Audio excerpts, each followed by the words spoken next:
Good morning, good afternoon, good evening, and welcome back to Mission Podcast. This is the Pakistan Asia Cup review, and I'll be honest, I'm still heartbroken a day after this. Originally, we were gonna do a reaction video, um, like straight away to a podcast, but we thought, you know what, let's just mull over a day, and I'm more depressed and disappointed than I am angry and crazy mad.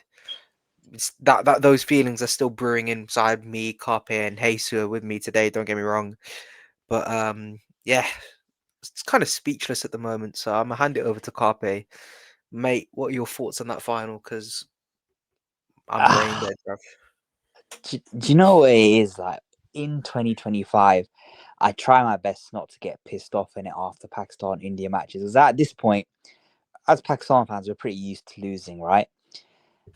And you know what? The past few occasions, I haven't really been that bothered, yeah. But I don't know why. Yesterday's result really pissed me off. Like, it's the hope that kills you, innit? It's like once we got the first three out, yeah, I genuinely thought, oh my god, they're gonna do it. They're gonna do it, aren't they? And the way they just capitulated and just bottled it. Same old story. Pakistan cricket team bottles it once again. When the going gets tough, they don't get going. And it's just, I don't know what to say, man. I have to give them credit. Time after time, the Pakistan cricket team never fail to amaze us. They never fail to leave us speechless. They always find new ways to do it. And it's like, oh, it's so annoying that we lost yesterday because we had them beat multiple times. We can only blame ourselves. It's like I know everyone's been making a whole fuss of India being like the skill gap between India and Pakistan being so much, but to me, yesterday it was not down to skill that we lost that.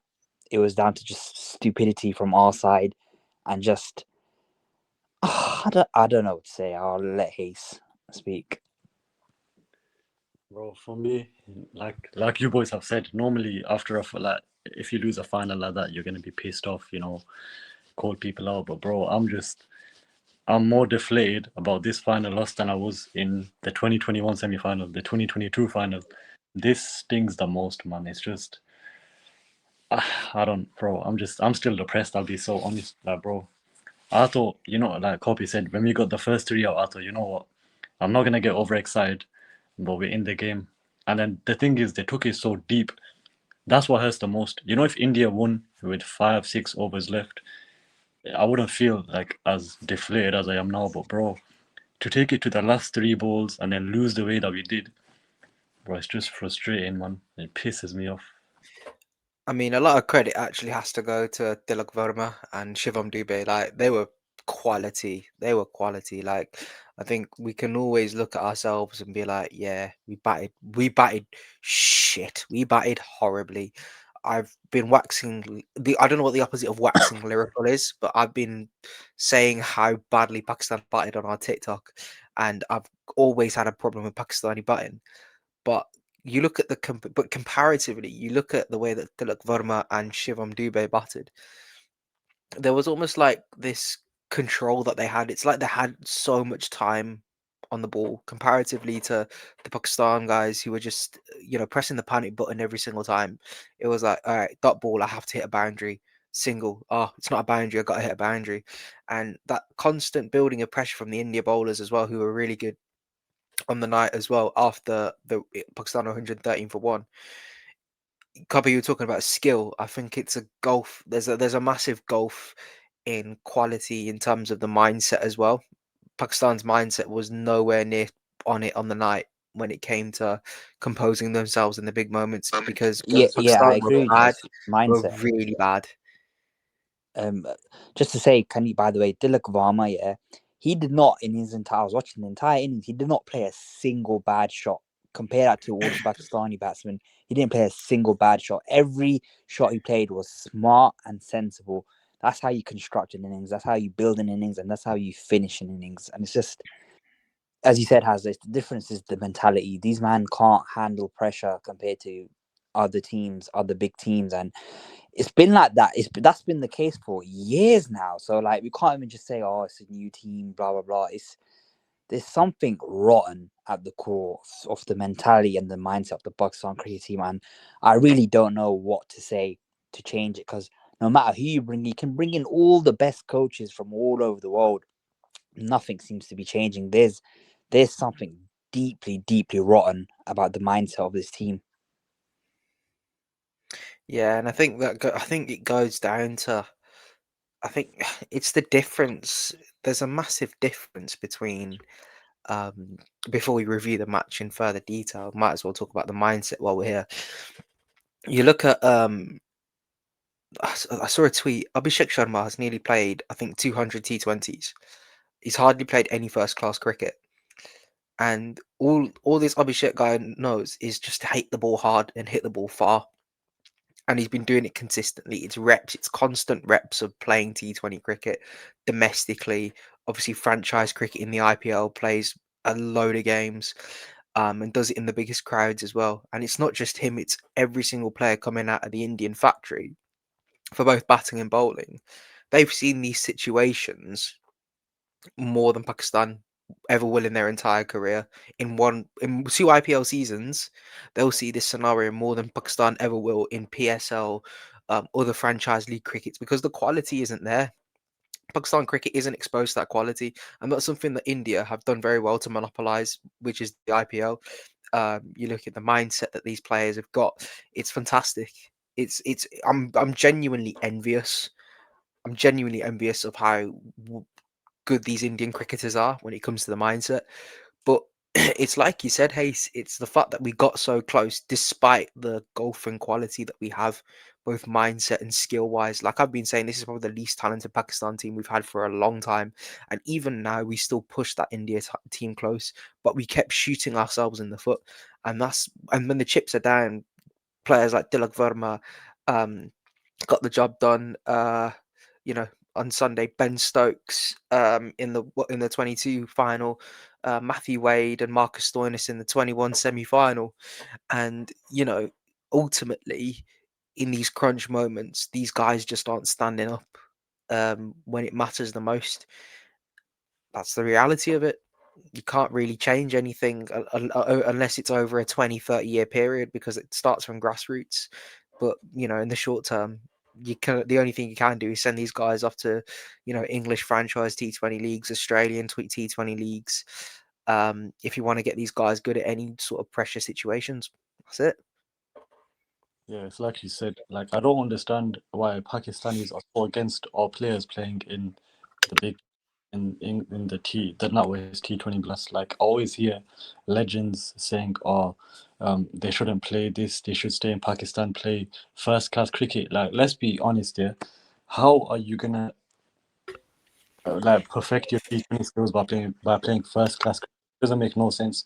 You have to go and play in these big leagues, but for some reason our so-called legends and everyone in Pakistan, the board, the higher ups, they all say no. First class cricket is the way forward. Like that's not gonna help nothing. Yeah, our test side is a different situation altogether. But for T20, I've been saying it for years. We need these guys to play the Big Bash. Even the Caribbean Premier League.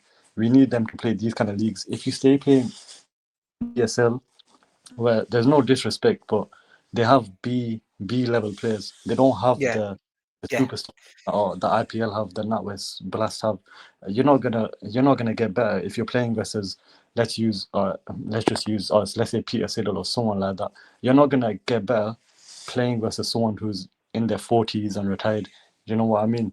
So it's a big problem that needs to be fixed. But we've been saying this for so long, and it doesn't look like they're fixing anything at the moment. So I don't even know where we can go from here. yeah. Shifting away from the whole mindset and kind of structural lack of integrity, I'll say, because I think we can talk about that later in terms of where Pakistan can go from after this Asia Cup. I want to bring to you guys' attention the batting aspect. Um, First of all, looking at strike rate. Now, me and Carpe, when we did the preview video, we spoke at length about how we're going to see kind of like a newish Pakistan take to the stage in a more aggressive style. Um, these strike rates are not indicative of that. The only way I would defend some of these guys' strike rates is the fact that we've hardly seen any high scoring games of cricket. We're seeing 140s, 150s, 160s. And pretty much the Fakhar Zaman, Saibzada Farhan strike rate, that's kind of where you're naturally going to be at. You're going to be striking naturally at that rate. We only saw 200 place 200 in India versus Sri Lanka. But honestly, I think it's a shocker. I'll be honest, I'm really shocked. Um, Boys, what the Bro, fuck, man? you know what's mad? I saw a damning stat earlier. Rizwan, when he was the leading run scorer in the Asia Cup 2022, I think it was, or 2023, he scored the most runs and his strike rate was 118. Abhishek is in his first Asia Cup. He scored the most runs and he scored at 200 plus. Look at the difference. And that's, bro. And Mohammad Rizwan is someone people say, oh, we need him back in the T20 side. How can you defend a 118 strike rate? And when you look at India 200, like, bro, it's just, are you crazy? There's no way you defend any of that. Even these strike rates here, Mohammad Haris, his strike rate is only 133 because of the knock he played versus Bangladesh. You take away that knock, his strike rate is probably lower than 100. Fucker, 120. It's just so bad. I don't even know where to start, to be honest. Bro, it's the mentality. Obviously, guys like as you mentioned, Rizwan, fucker, our fans will celebrate them and say, "Oh, look, they're so good. They can play like this, they can play like that." And then obviously you compare it to India, and like if a guy like Rizwan was putting up India, like India fans would crucify their players for shit like that. But for some reason, the Pakistan fans they want to celebrate it, and it just shows the difference in it, the difference in mentality and the I don't even want to say talent because to me, in a one-off game, especially like a final, talent shouldn't even be a thing. Like as long as you're fucking up there for the fight, as they were yesterday, the bowlers were. I'll give them credit, but I don't know what to say. It's just depressing to talk about, isn't it? Like, the batting, same old story. I mean, batting's been a problem for Pakistan for fucking decades now, man.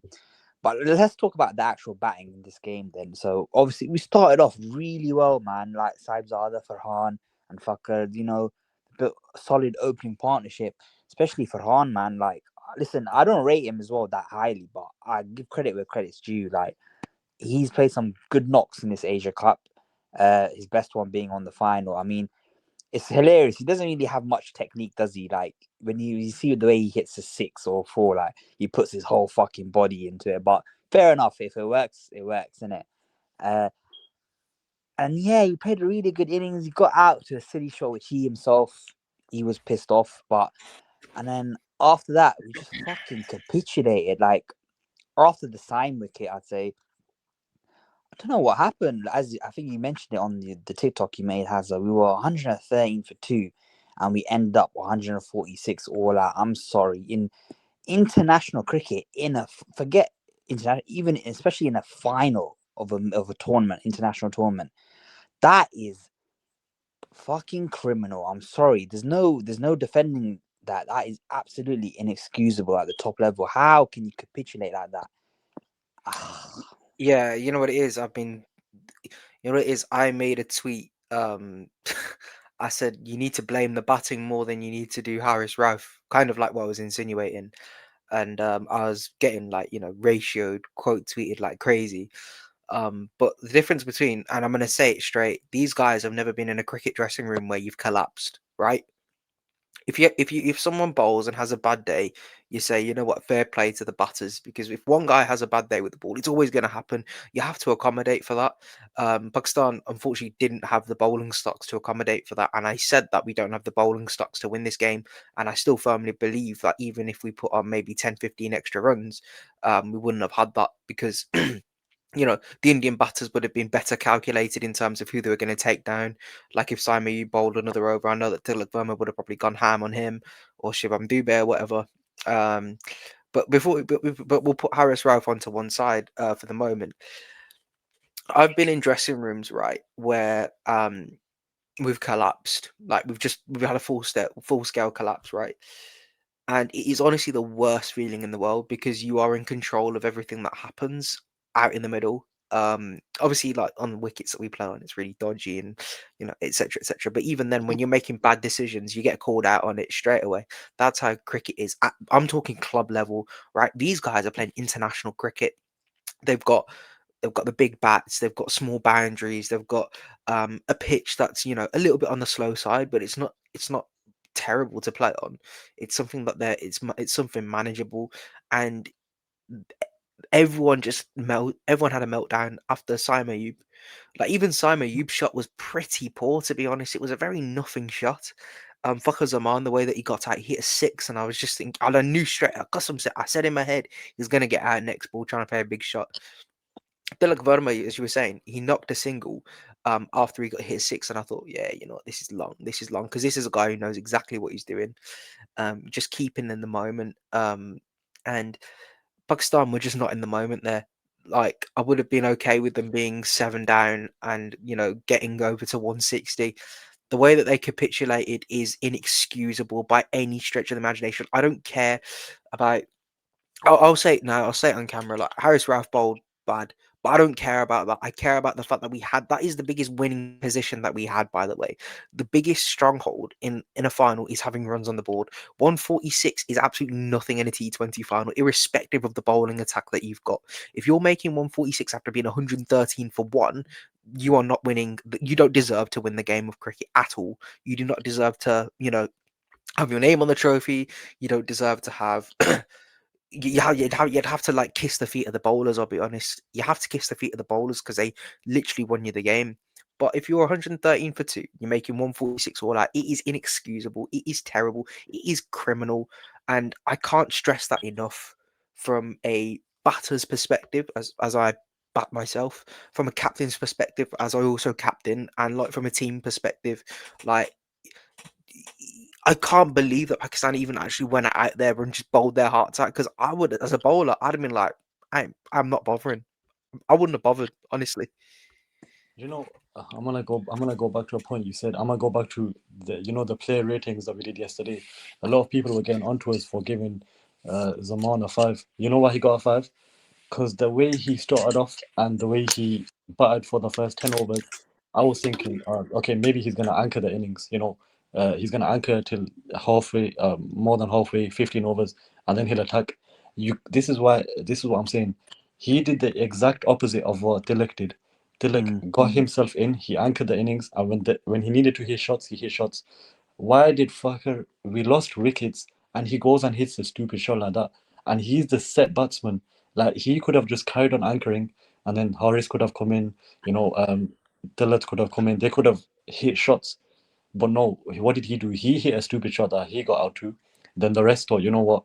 Let's just all do the same as him. Let's just all give our wicket away. And this is what I mean when I say I think he's past. He's past it. This day and age, the T20 cricket that's played now, it doesn't suit. It doesn't suit Fucker, and it's time for him to. He's one of the players that I think needs to go. Like it's gonna get a lot of oh, he's our best batsman. He's our best white ball batsman. This that. I don't agree with that, anyways. And even if he was, you can't do what he did in a final. He's one of the veterans of this team. You know what I mean? He's got to show some leadership and think. You know what? I'm gonna bat to the it doesn't matter about how many balls I face, how many runs I make. He's got a bat to the end and let everyone else around him bat. That's what Tilak did. And look at the age gap in Tilak and Fahad. Tilak starting off his international career and he's got a more mature head on his shoulders than one of our veterans who's been playing for the best part of 10 years now. Like, it doesn't make sense to me, that innings. It was very, very odd. If he was Yeah, gonna just the shot that he hit, just go all guns blazing from the start. Don't anchor to the 12th, 13th over and then think, you know what, let me just hit a stupid shot. And then that obviously that capitulated everything. That's where we capitulated from his shot. that, His shot was the reason why we crumbled like the way we did. and that's exactly the point, Hase. You mentioned Fakhar Zaman. Yeah, he's been in the team for fucking what, 8 years now. 8 years, yeah, counting the Yeah, Champions Trophy because he made his debut then. he's played multiple international tournaments for us, and him and Tilak essentially played the same sort of innings for the first 30, 40 balls, no? Like knocking it around for singles and twos, slowly building, and then you'd thought by the time they get settled in, they accelerate. And Fakhar Zaman just plays a fucking just idiotic shot, and and he gets out and then immediately puts pressure on the other batsman. But I'm not gonna blame him for the batting collapse. No, I wouldn't either. I wouldn't either My because remember frustration, they were my 89 for frustration. one. It was a great start. Yeah, yeah. So listen, it was 100. We were 113 for two, I'd say. Because then One. Simon got out. Right, and I thought I was watching it with my cousin. And I was like, listen, we should at least make 170. 170 is doable, even with the loss of Farhan. And then we lose a couple more because you're thinking, okay, maybe 160, 150.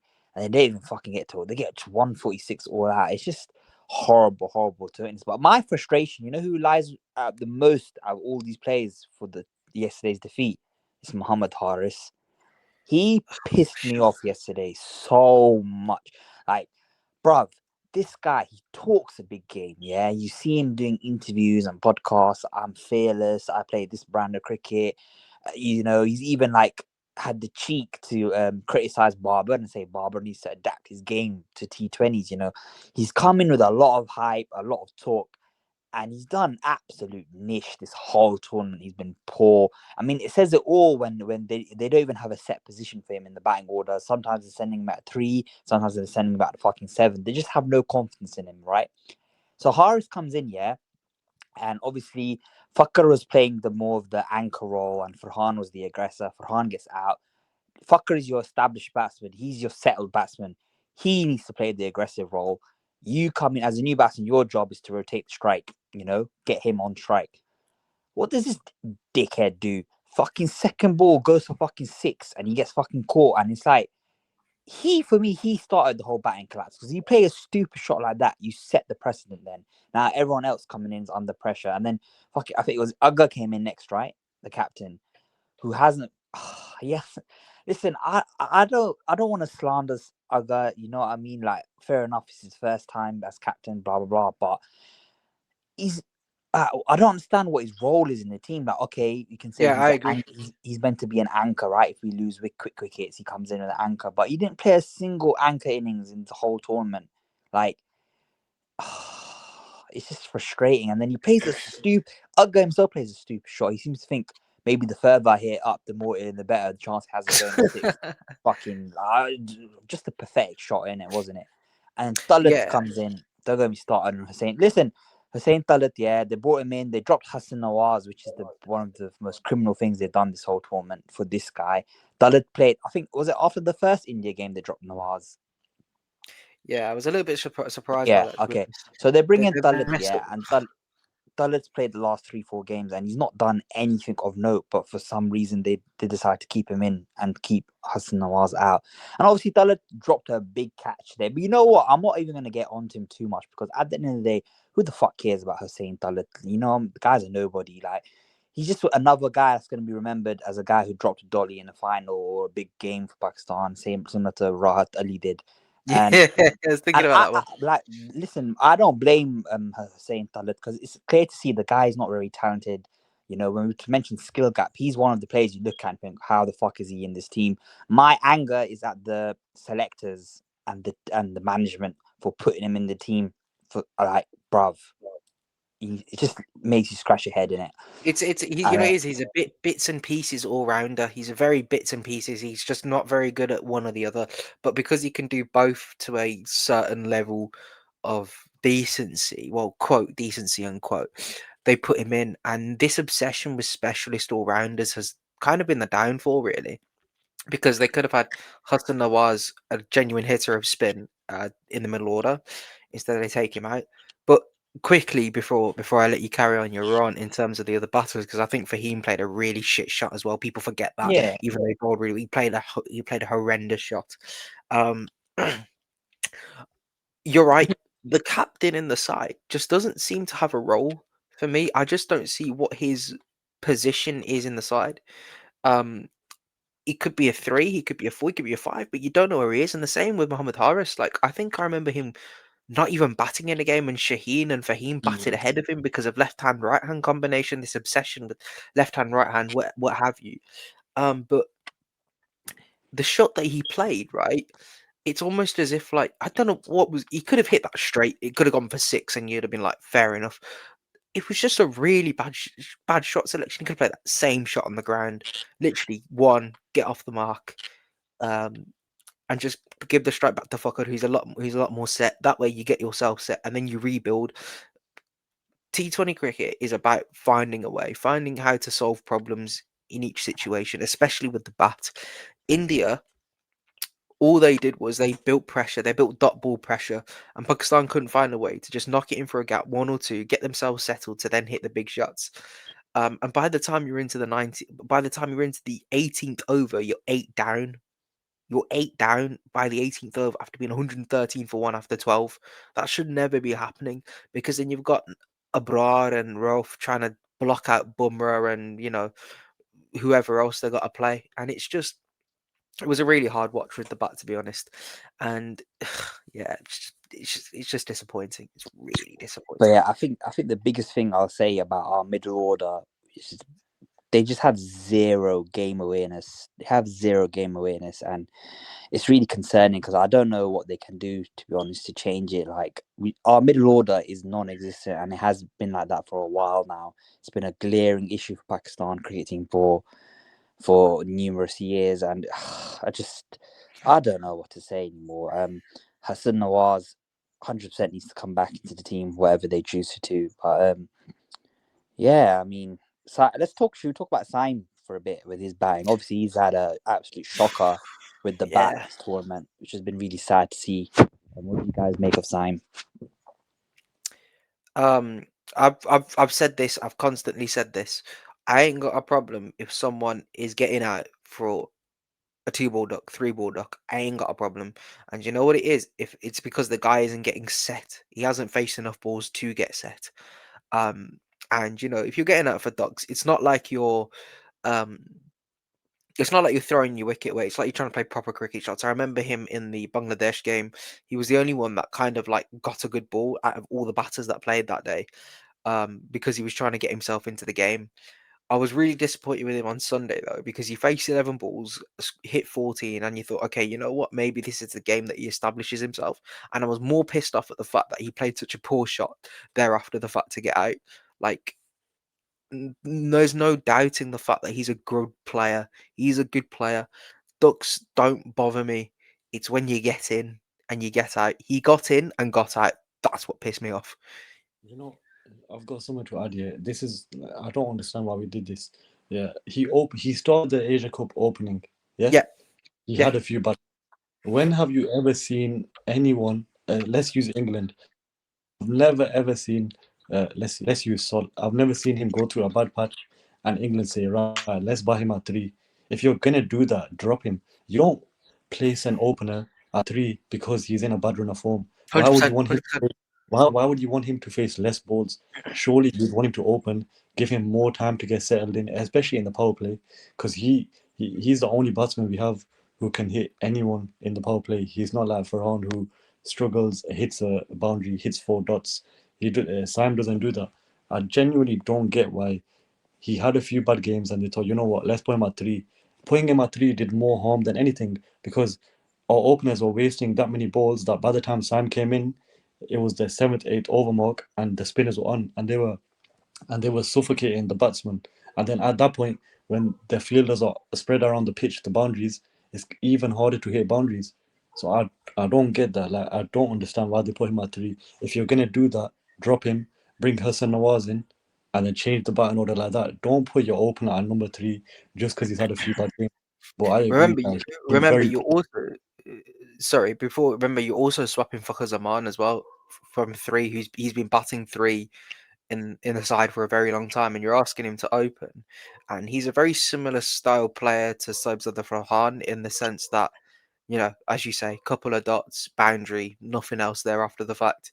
By the way, I thought Farhan was really good this tournament.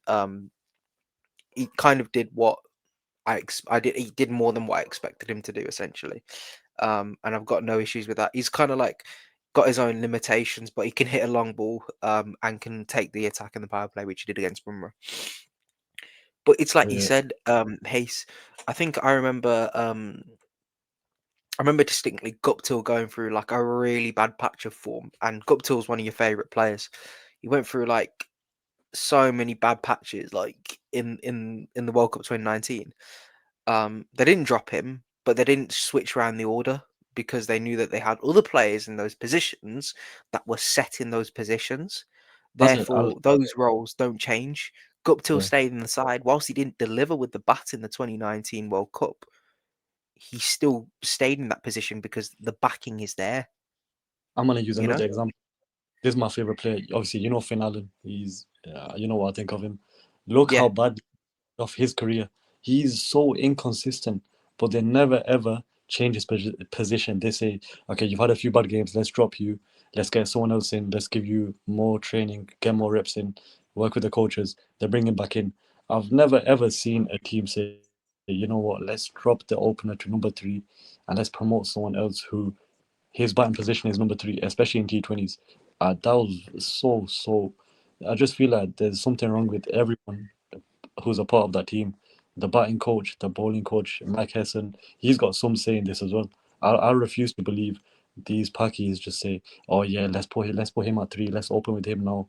Mike Hessen has to have said something and agreed with something to do that. I'm not saying that he's a bad coach, but the way it's looking, can you really say that he's done miracles with this team or he's working to get the best out of all of them? I don't think you can say that. Not Opener at the that you drop. moment, no. I think the only like reason Syme hasn't been dropped, and I think it's a very, very fair reason as to why he hasn't been dropped, um, is because his bowling was really good this tournament, relative to the other Pakistani spinners that we could have had bowling. I thought he was pretty decent. I say really good. That was an over exaggeration. I thought it was pretty decent. Um, and also, I think the reason they probably dropped him into that number three was because they want to take him at the firing line, but it just makes no sense. It makes no sense I, because, like, I can't agree with that. Like you just drop him. If he's I not don't, I performing, don't agree with it. I'm trying to find reason, Hase. I don't see the reason. yeah, like I agree with you guys. even Uh, like, I understand the bowling is good, but come on, like no. If you're not performing, you drop him. You drop. But anyway, uh, Hase. For sorry, Carpe. Literally, final point because I know this is. I think if you're gonna drop Simon U to three, but you want to play him as a bowler, bro, just drop an all rounder, put him down at 6 or 7, and then bring in another batter. Yeah, That's the only other thing they could have done. Literally. Like you go to the other extreme and say, right, you're going to be the bowler because you're bowling well enough. And we also think that you could be pretty decent with the bat. But that's a tournament thing. As a tournament thing and a mindset thing from Pakistan. Like they just don't have they don't want to back these players for some reason. They say they'll back them, then all of a sudden, when shit hits the fan, they don't want to clean up. They don't want to clean up. They're just going to throw them out. That's the difference between these elite teams. It's annoying. 100% I agree with you guys. Dropping Syme is not the answer. I don't care how bad he's been with the bat. He's been phenomenal with the ball. But batting wise, this is one of them ones, isn't it? You just got to let him play his way out of the bad form, innit? You firm it. You just got to firm it. And dropping him, only Pakistan does this shit, innit? Dropping players, moving them around in their batting orders. And it's another example of, obviously, Hazza, we mentioned on the preview, backwards cricket. We said, oh, they play too slow battings and then they build pressure and they lose their wicket. I think it's a lot of other things as well that's backwards about us. This is a perfect example with Syme. He's our opening batsman and we drop him to three for some reason. They think, oh yeah, that makes sense. Hassan Nawaz, okay, he had one bat. Okay, he got out against India. He didn't play well, but Hassan Nawaz has been one of the few bright sparks of Pakistan T20 cricket in 2025, right? I think there's a stat. He's in the top three T20 batsmen for most sixes this year as well. And it's very discouraging to see drop him after a bad performance and not others that have had multiple bad performances and they don't do anything about that. But Hassan Nawaz, they seem to let's drop him after one bad performance. It's not nice to see, and I think it's like, who do we blame then? Is it Agha? Is it Hessen? Is it the PCB? Like I don't know at this point. What is wrong? What is going wrong with these lot? Like why are things not changing with the mentality and the tactics? So why are we still using the same backwards shit from 2011, 2012, 2013? Doesn't make any sense. Yeah, batting. I think we've exhausted pretty much everything there. Before we go on to the bowling, I can't believe we had the chance to run out Tilak Verma. Golden opportunity, by the way. That was a brilliant throw from Hassan Ali. Like, What you the wanna fuck? you wanna throw right. You wanna throw exactly like that, and it's come up to the top of the stumps, and he's just fumbled. It's a No, no, really what the bad fuck? fumble. This he thought he was trying to fucking get a runner for the clip. He wanted to be uploaded on TikTok. Bro, he turned around for some fucking reason and tried to throw the ball backwards. Like what the fuck? Just stand at the stumps. If he stood at the stumps, facing the stumps, all you had to do is grab the ball and knock the bails off. Even the commentator was saying, all you have to do is take the stumps out. Fucking Rip the demolish. stumps out. I remember Sonny G was saying it. Yeah, just take the fucking stumps out. Don't fucking turn around, try to throw the ball through your legs or do whatever the fuck he was trying to do. That pissed me off because bro, that moment in the game was the game was in the balance. If he got the run out, you probably win that game. He still Is had it is it safe to say that was worse than the Dullet drop catch? Yeah, I think it was because 100%. you know what it is. The Dullet drop catch didn't matter so much in the sense of Dubé. I don't think scored too many runs after. Um, Obviously the drop catch is still bad because you want the momentum to carry over, but you know we're comparing like an ass cheek with another ass cheek. It's just poor fielding. Like you still have to take these chances because it means momentum shifts. also Bro, I don't I know. remember Even now, watching this. You know yeah, the review they did the slow mo, seeing the slow mo. Oh my god, it was the most infuriating. I felt like fucking punching the TV. I was like, oh, fucking stump him. There was like a good five. He had a good five opportunities to stump him, and it's just like, what are you doing? Again, it comes down to ego. Muhammad Haris has so much ego for a guy that's achieved nothing for Pakistan cricket. You know, he talks a lot of shit. I'm this, I'm that. Mate, you're a fucking twat. That's all I saw this fucking whole tournament. And you know what? He deserves it. He deserves it. That fight, that he's just done his best. He done the country's best. He, doing that bullshit, trying to fucking just get a wicket for the cameras or something. I don't know, man. I actually want to sit down with him and ask him what was your thought process doing all that shit. can't. He's actually bro. He's so shit. Like I used to ride out for this guy, thinking, yeah, he's actually good. Like he's someone that can change the culture, because of the way he plays. But this fucking idiot has just regressed so much, and it's all his fault. I don't want to hear anyone say, no, he's being mistreated by the board or he's being mistreated by the coaches. Bro, he's shit. He's just shit. He can't but what can he do? There's no reason for him to be in the squad. You can get a local keeper who will probably be way better than him. He's shocking. Genuinely shocking.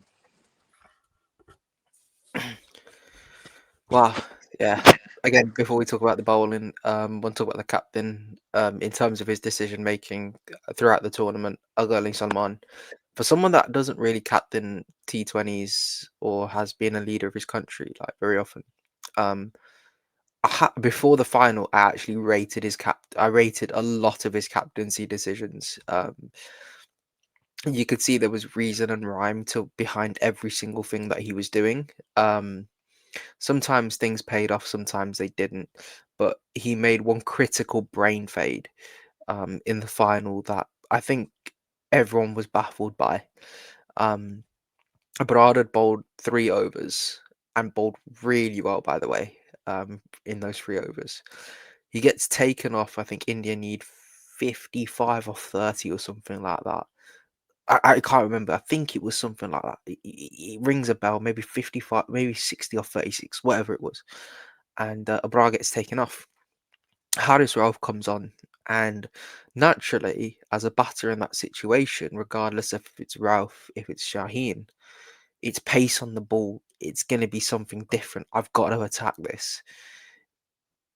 Taking off a set bowler, he'd been strangling pretty much the batting from from that end could have won you the game in them 2 overs. Another over of Abrar then, another over of Syme then, and you had 4 overs of pace thereafter. India would have been throwing their wickets away.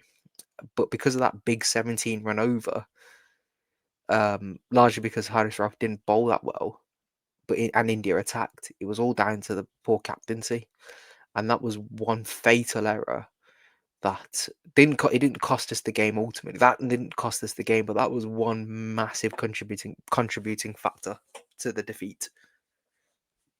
What do you guys think? I feel like that was a big talking point at the time. Obviously, you know, Horace, he's not a good bowler opening the bowling, but he's not specifically good at the death. So I kind of understood what he was trying to do by bowling him, you know, before he got to the last 4 overs. But even then, Horace should have bowled out before then. You bowl Horace in the middle, all 4 of his overs, then you don't wait till because how many times has it happened where he single-handedly lost a game for us? Look at what Kohli did to him in 2022. Look at what happened with Australia 2021. He bowled the 15th over in that game, or the 16th, and Stoinis demolished him. Took him for 15 odd runs. That cost us the game. The same thing happened again yesterday. He went for 17 runs, and then I don't understand. Like it just gets to a point where you think, can you fix this guy? Like you can't. Mike Hessen was telling him what to bowl, and he still wasn't bowling that. He was doing what he wanted to. How can your coach think, oh, bro, you need to bowl this? And he's like, oh no, it's fine. I'm gonna stick to what I'm doing. And the thing is, Dube, if you watch IPL, you know that he can't play pace. Like genuine pace, he can't play. And what does this guy do? Let me bowl every single delivery in the slot, full paced, no variation, nothing. Look how fast he bowls. He bowls 145 plus, and he never ever bowls Yorkers. You know how brain dead you have to be to do something like that? Instead, what's he doing?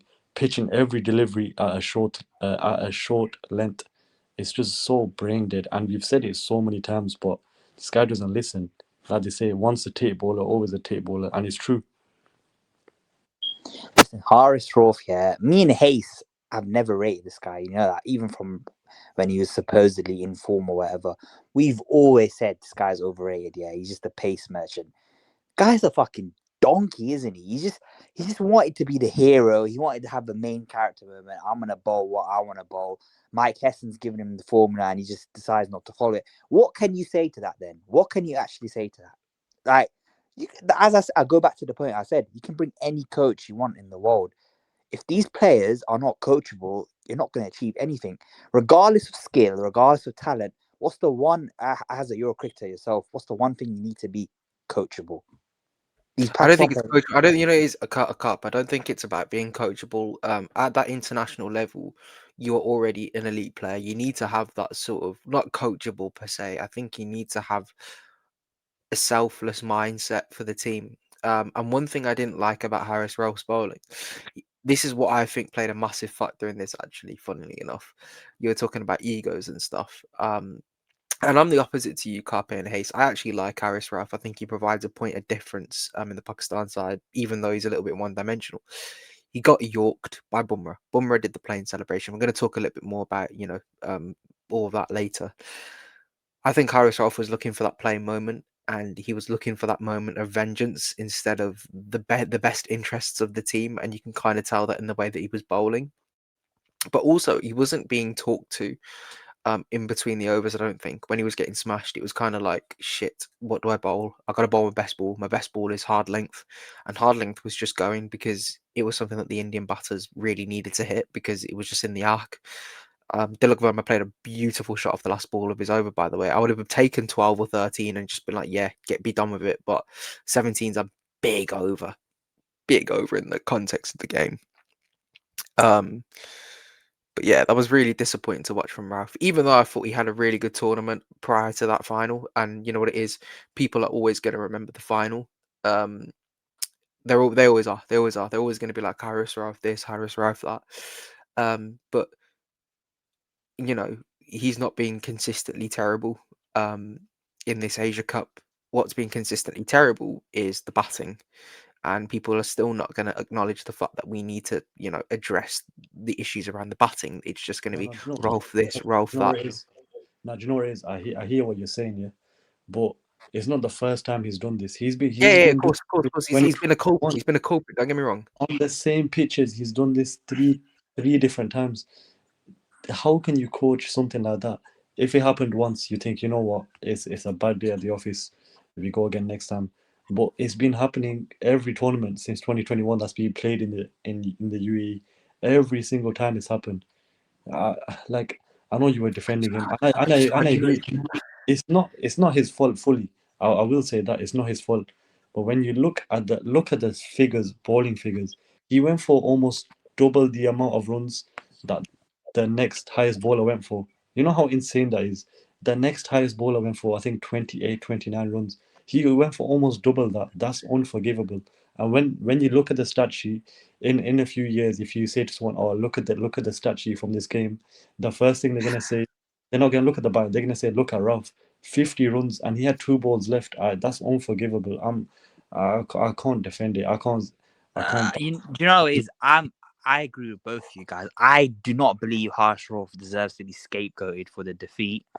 He did play, but he has played. You can't deny the undeniable. He's played a massive Nah, part now nah, he played a massive part in the defeat, but I'm still in the sick defeat. of I'm still really sick of and I know that Twitter, Pakistan Twitter is not a bubble. I think it represents a lot of people's views because people are small-minded on Twitter and they're small-minded in Pakistan as well. In terms of cricket fan base, everyone's just going to look at Rauf this, Rauf that. You know what it is? You can swap the bowler out regardless. You can put in Wasim Jr. or someone like that, and it's pace on during that time. Agha Ali Salman sold that game by bringing pace on at the time when he could have given India 50 off 24 balls. Like that's the situation we could have been in. 50 off 24 balls. Do you Two know? Do Harris you know it? overs. We're never going to change that, and it's just thrown the game. Um, As, as much as we slander Rafi and everything, you know what it is? I'm not even that pissed off at him because I kind of expected it anyway, seeing him come on to bowl and stuff. Like I don't have much confidence in him. I know he always gets smacked, but I think the most frustrating thing is because we actually done such a great job to defend 146. We had no right defending that, and our bowlers on the final, fair play to spinners. Even Shaheen, bro. Shaheen's not been good this tournament with the ball, but even he turned up and delivered in the final. And it's just infuriating. We done so well. The spinners managed to choke the batsmen, build pressure, you know. And Agha just makes a stupid decision, man. Why not carry on with Saim? Why not fucking even though how many overs did Nawaz only bowl one Nawaz over? only bowled one. I think he could have gotten away with another Nawaz over. I think he could have gotten away with another Nawaz over. Again, Like you know it is how this is backwards mentality. They don't want to bowl a left arm spinner to a left arm bat. They seem to think that has an effect. It's just silly, man. It's just silly shit. But you know what it is. Hessen was saying that Nawaz is this kind of bowler, and then you don't bowl your supposedly best bowler. yeah, It's it's baffling. But again, I think with Rauf, um, the subcontinent is not his arena. You put him in Australia, and he's dangerous because he's got that bounce. He's got that extra pace that you need in like Australia, New Zealand, South Africa. And I think in 2 years' time, when the ODI World Cup happens, he's going to be a threat. He's going to be a real threat. And I'm saying this now, because he's just that valuable on those spicier wickets. In the UAE, I said he's a point of difference, but you needed like pace off. But again, I'm just not gonna. You know what it is? People are gonna be like, oh, it's all his fault. These guys they don't think. They don't think like. I remember this one girl. This one girl was like, oh, Harris Rauf this, or you're a Harris Rauf stan.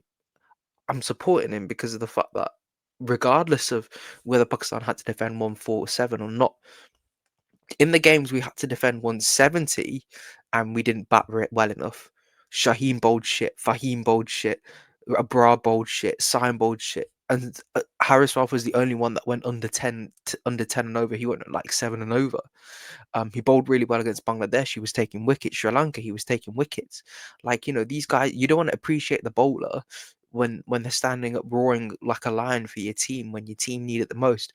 But in the final, right, when your batters needed to get all the runs and that bowler has an off day, you want to concentrate on the bowler that had the off day because everyone else performed well. Well, why not look at the other games then?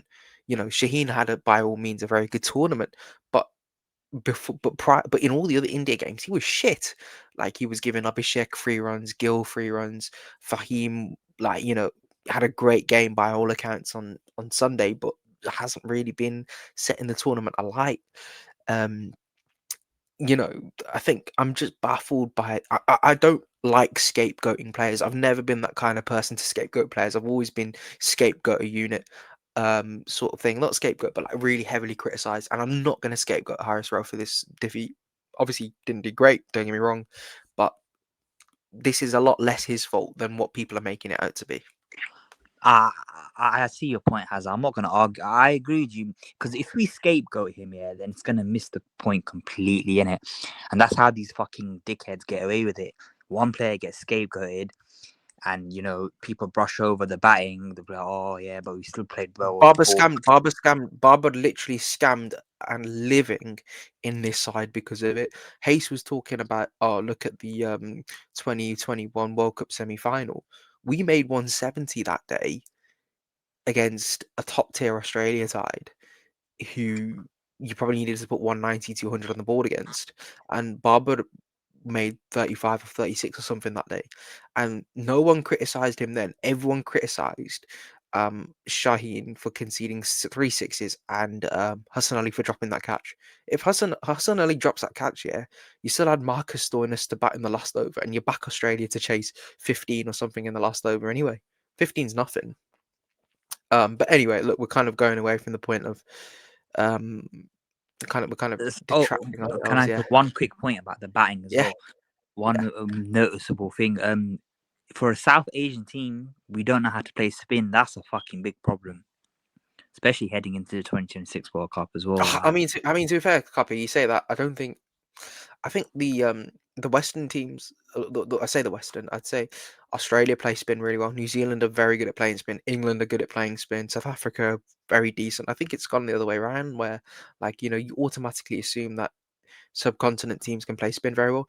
I thought every single team, probably aside from no one played spin really well this tournament at all. They were really bad against spin. Like, no one dominated against spin at all. I don't remember a single batter, really, l- lighting up the Asia Cup because they were really good against spin. There You were know, only there like was it was patches, like in the final Farhan, there was patches where he, hit Kuldeep and hit Aksar. But apart from that, there wasn't really anything. Even Bangladesh, Sri Lanka, there wasn't. Hayes. I'm talking a wide scale. Carpe is saying that for a South Asian team we can't play spin very well. India have been shocking against spin for so long. Like it's gotten to a point where India have seamers pitches in India for Test match cricket. Um, Bangladesh, you know what it is. I'll give them credit. I think they were pretty decent against spin. That's probably the only team I'd say were pretty good, pretty decent against spin. But you know, but for for the T20 World Cup in Sri Lanka, I'm not backing any of the subcontinent teams because they can't bat against spin. I But yeah, think look, I think India can still bat very well against spin. It's just I feel like in the UAE the pitches are a lot slower, lot slower than they are in South Asia. I think in India, India will be fine. Sri Lanka will be fine. I think we'll be okay. But for some reason, I think in the UAE, the pitches are just way more slower than they are anywhere else in the world. Like it really felt like you can't hit spin that out the park, even if yeah, it's like you're fighting against yourself, isn't it? yeah, I think in South Asia, all these Asian teams will be fine. I think India will be okay. India, they have plenty of spin bashes. They got Dubey. They got if they bring Jaiswal in, they got Jaiswal. They got Abhishek who can smash anything. It's not a problem for him. I think we'll be okay. I think it's just in the UAE, it's much harder. It's something I realized this tournament, like it's much harder to hit spin than people would say it would be. I think anyone would struggle to play spin here. You bring England, Australia, New Zealand, they would all struggle. Yeah, fair enough, guys. Few positives though. With the ball in the Asia Cup, particularly with Shaheen. I felt like this was his tournament where he's a senior guy. He has to step up, and in 2 out of 3 of the India games, he was shocking. He was bad. When it came to playing kind of like the smaller teams, he did pretty well. Against Bangladesh, he was pretty good. Sri Lanka, decent. But the big thing for me, but the big difference between Shaheen of 2021 and Shaheen of now, um, was that he was tearing all the top teams apart. But I'm slowly starting to see that he's bringing it back because he was phenomenal in the final on Sunday. 3 overs at the top. That's how many. That's literally perfect. Literally perfect. He has to bowl 3 overs at the top, and I thought his middle over that he bowled was pretty good. Pretty good. He was Yeah. sensational in the final. I know I know obviously in the group chat, you guys may have noticed, I trolled him a lot, The first few games I said he was this, he's that, he's this, that. To be fair, I thought he started off pretty poorly. He wasn't bowling the way he was. But I feel like I forget, like me included, like he came back from a bad injury. Like we should be happy he is where he is right now.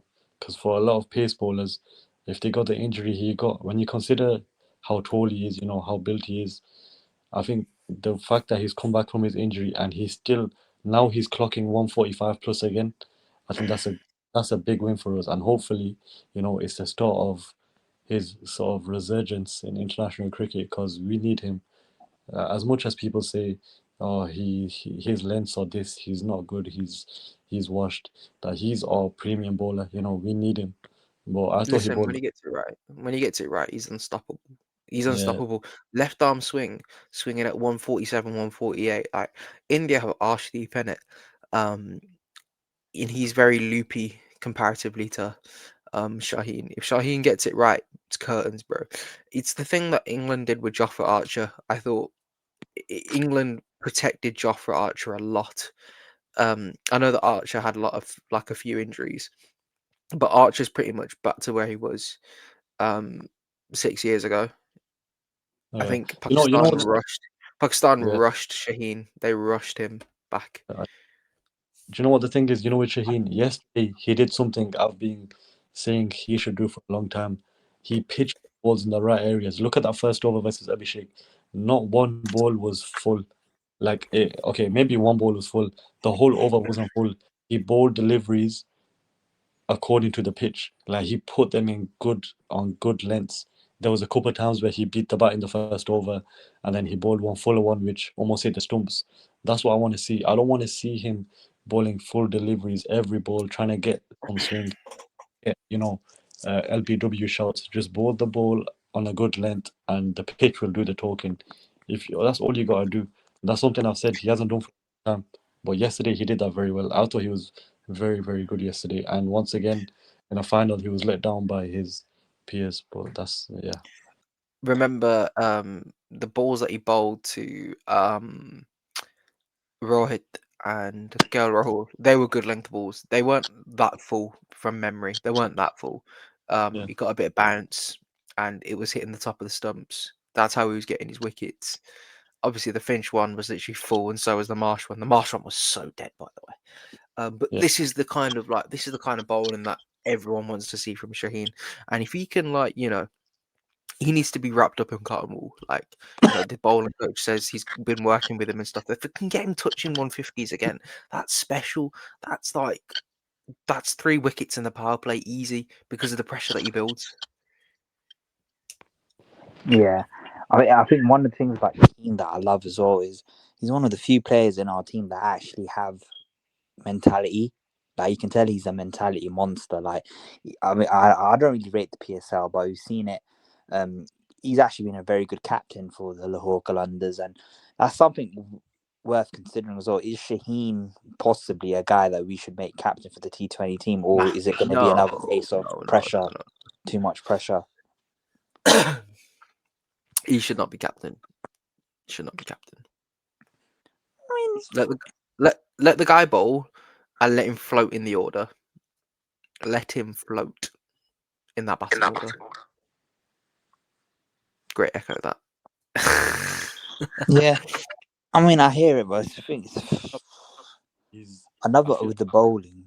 if you make a fast bowler captain, with the exception of Pat Cummins, they take too much responsibility on themselves. They think they have to do everything. It's the same happened with Shaheen when he was the captain first of the T20 squad.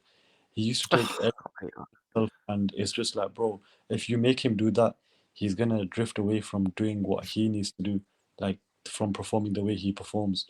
Because then he feels like he needs to take the responsibility of everyone on his shoulders, and that's like it kind of ties him up, and it doesn't allow him to express himself or bowl as we know he can bowl. I would say don't give him captain. It's okay in the PSL, PSL is different. It's not at the international level, so he can be captain there. He's been successful. That's the thing, but internationally, I would make him captain. I think that's the worst thing you can do for him right now is to make him captain. No, I hear it, but I'm just saying, out of all the players in our T20, I don't really see who can captain this side if we are going to change captains. I mean, Hase, you said it yourself. Agha's probably the worst captain you've seen for Pakistan. But I'm just like, I think unless we bring back Mr. Babar Azam. No. Up No. for a while, but we should just bring Shadal back. I think he's He's like probably he's he, ready. Shadab's ready. He's ready for captaincy. he's I'm been telling he's, you. he's been ready for years. He's been ready for 2 3 years, and I think he's easily one of the best white ball batsmen we have in the country. And I can't believe people are genuinely sticking their nose up at him, saying no, that we've moved past him. We haven't moved past him. He's what we need. For anyone to say, "Oh, we've moved past Shadab," I think that's No way. disrespectful. Fucking bullshit. So disrespectful, because it's what we do. People will see his bowling and say, "Oh, just because he's a terrible bowler, he shouldn't be in the squad." He would easily be our best batsman right now. There's no doubt in my mind. He Remember, you would be say top. he's past his best or something. He was 18 in that Champions Trophy final, which makes him, to my mathematics, 26. You're not past someone who's 26 years old. You're past someone when they're like 28, 29, 30. When they've been around the scene for a long time and they've kept constantly failing. You're not past someone like you're past people like Rizwan and you're past people like Barber. You're not past people like Shadab, who's a match winner. Him, Shaheen, and Simon Ayub, they're your match winners. You need to rely on these guys constantly to win you games, and they can win you games. And I don't buy into this bullshit that he's, someone that you should turn your nose up to, because ultimately he could bat four in that T20 side. He could do what Agha Ali Salman's doing right now and do it 10 times better. There's no doubt in my mind. And I really like Agha Ali Salman. I've been singing his praises about the way that he bats. He can bowl as well. He could have bowled spin this tournament, and his captaincy, his mindset, the way that he addresses the media. There's something I like about him.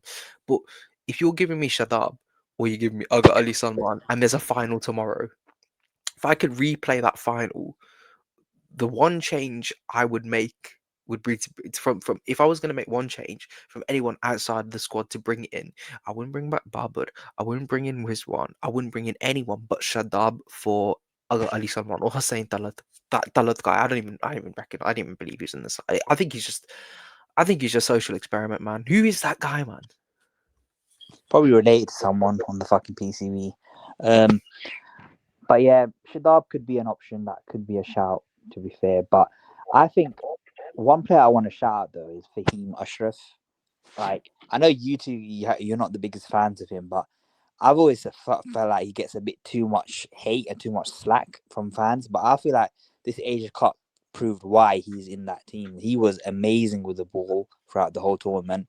Batting, okay, he played a few decent knocks, but nothing special. Obviously, in the final, he played a stupid shot, but it is what it is. Him with the ball, his variations was just wow. Like, I was really, really impressed with Fahim Ashraf this tournament. I don't know what you guys He's think. not. He's not going to cut it somewhere. He's not going to cut it when it comes to countries like England, Australia. But on slow surfaces, he's deceptive. He's so deceptive. Um, and I'm of the opinion that, well, Shaheen built all the pressure on Abhishek, and Fahim got Abhishek out. But for me, that is Shaheen's wicket without a doubt. But I thought the way that he bowled with skill, control, built the pressure on Surya Kumar Yadav as well, and I think he got him out as well just by just by bowling dot balls, by bowling dry, and just not letting him get away with anything. I can't remember a bad ball that he bowled, to be honest. I thought he Yeah. was terrific in that final. With Fahim, I'll give him props for the way he played yesterday. He bowled very well. I think during this whole tournament, he's probably been the best bowler after Shaheen we've had. I think he's bowled very well. Pace bowler, I was gonna say Abroad is probably like he's up there as Yeah. well. But the thing is, what I see with him and Nawaz is, yeah, the bowling is good, yeah, but they're not finishers. We need a finisher. We need someone that can, in any situation, in any ground, that can hit two sixes, three sixes in the last over or two.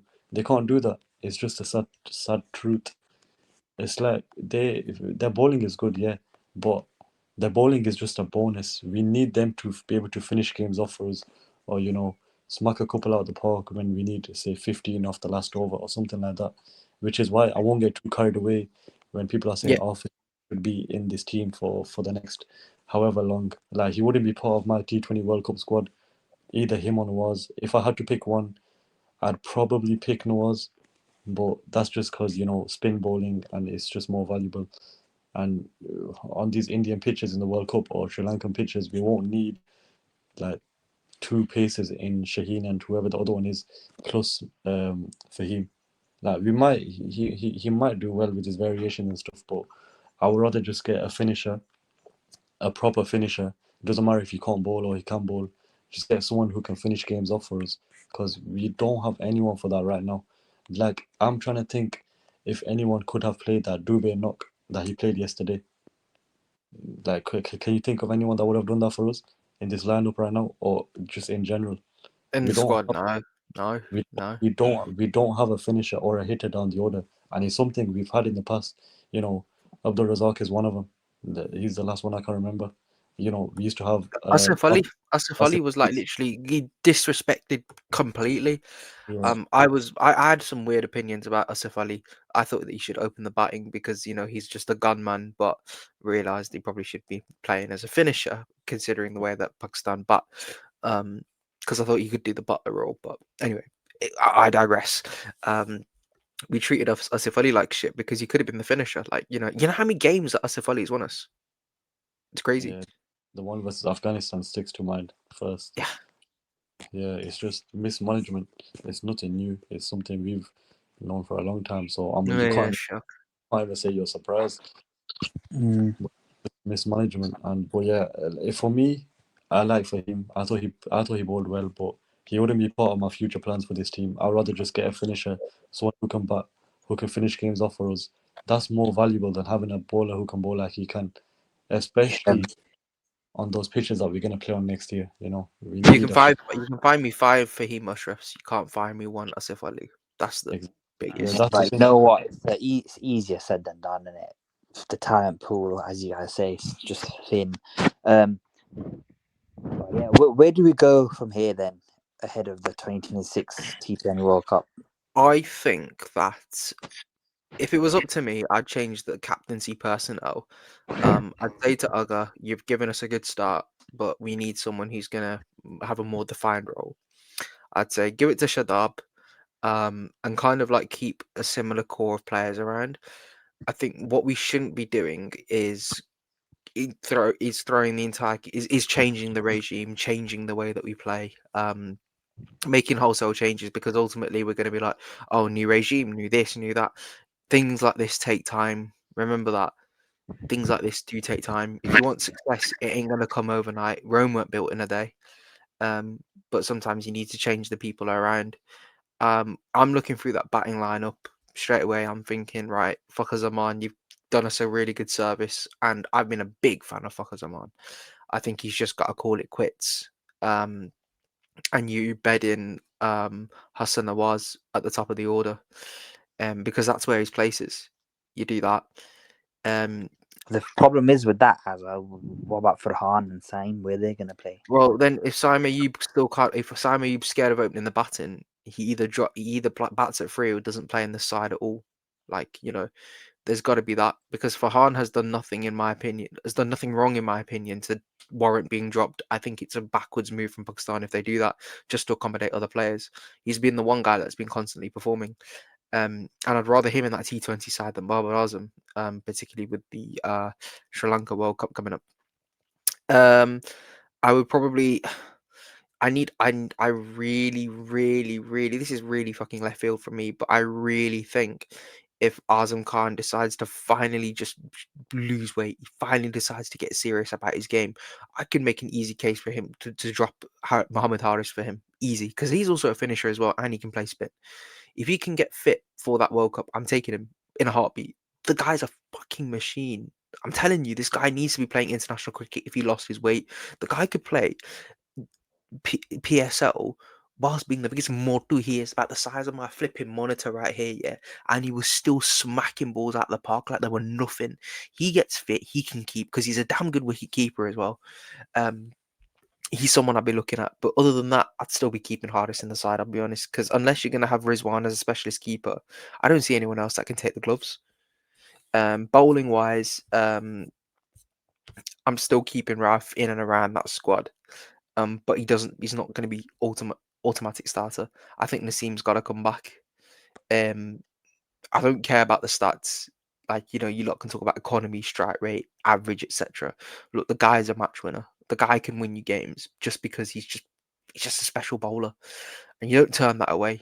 You do not turn that away. When you got that, when you're depleted like Pakistan are in talent, you back the talented players that can win you games, have evidence of winning you games. He's that guy. I don't care. Spinners are pretty much the same. I need Sufyan McGinn to stay on the side a lot more frequently. Abrar was brilliant this year. And you're kind of like looking at maybe one or two changes to personnel, and you need them to play consistently together to then be like, okay, now this is the regime. This is where we're taking it. Now we're going to push forward by getting rid of all the dead weight. Yeah, I think Wasim Jr. for the bowling is definitely a shout. Someone we should be looking to bring in to replace Rauf, maybe. Even Hassan Ali, bro. Hassan Ali's had a good year for us in T20 cricket. He's been He's an great option. domestically as well. I've been watching Yeah, for Warwickshire. He's been brilliant. Hassan Ali, I'm more for a redemption story, mate. Yeah, we've got bowler. I mean, with Naseem Shah, he's in bad form, man. He's overweight as well. He needs to get fit. But as you said, Hazza, if Naseem Shah can rediscover the form he was in a few years ago, on his day, all of our bowlers, yeah, put them on their day. I think Naseem Shah is hands down our best bowler. But again, as you said, it's a matter of has he got the mentality now to get back to his best and what he was performing at. That's going to be. I mean, I think he's playing the Caribbean Premier League right now. But yeah, man, get these guys playing as much T20 cricket as possible ahead of the World Cup. And I think the biggest problem as well, I think we have 4 opening batsmen in our team, in our squad. So we've got Farhan, we've got Fakhar, we've got Saim, and we've got Hassan Nawaz. Now, that's the dilemma. That's the dilemma now. It's like, I don't see Fakhar retiring. I can't lie. Especially with the World Cup being a few months away. I don't see You him. gotta phase him out. You gotta phase him out. I don't care. You have to phase him out. You have to get Hassan Nawaz into the side. I think Nawaz is way too good to be left out. But for And he's me, way a too good to simple bat in thing, the middle order as well. I think Hassan Nawaz could play a role as a middle order batsman, as Nah, like a fight instead of a he's Talib. too good. He's way too good for the middle order. That's why I'm saying we need to bring Shadab back into the setup because he can float in that middle order. And I think it's really important that we get the Azam Khan fit because he's a much better player than Mohammad Haris. Like much better. That's You watch. that's the biggest what if in it, because I agree with you. I don't rate Harris, but at this point he's gonna be in the team because we have no one else, to be honest. But yeah, Hassan Nawaz. So what do you make of the discourse online? Everyone's saying bring Barber back, bring Barber back. What do you say?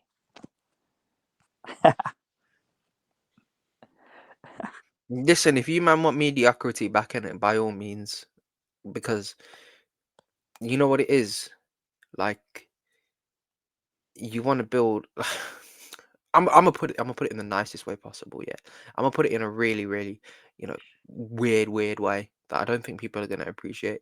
Um, I remember a time England had, and this is a bowling perspective, by the way.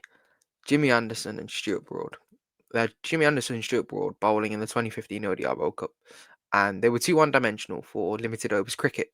So they decided to phase them out and bring in specialists.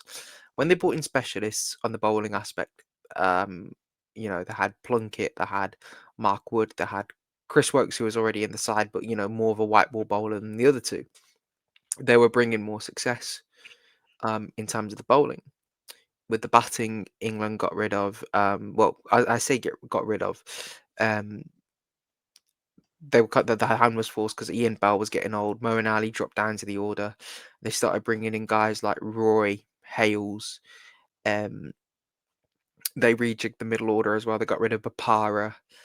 They got rid. Well, James Taylor had a heart condition. Otherwise, he could have still been playing. But even then, they did away with that, and they brought in players that they backed that had amazing domestic form, and they backed because it was a style of cricket. If Babar Azam, by all means, wants to strike at 150, 160, I will welcome him back into my team with open arms. If he's not willing to strike at 150, 160 for the talent that he has, if he's not willing to strike at 150, 160, he can get out. I'm being dead ass. No six hitting ability from him. No ability to kind of scare the opposition. Because if I'm bowling to Babar Azam, if I'm bowling to Saibzada Farhan, I'm more scared bowling to Farhan, bro, because that guy can hit a ball hard. If I'm bowling to Babar, I'm just thinking, yeah, you know what? Eventually, it's just gonna dot. Oh, one. Oh, he's hit a lovely cover drive. It's such a lovely cover drive. I ain't scared, man. Bro, in T20s, match winning cricketers, one day internationals, match winning cricketers. Barber's cost us way more games than he's won us. Like that's a fact. That 152 game, yeah, he's stolen a living from that. He's stolen a living from that massively. Um, and I just don't see any kind of benefit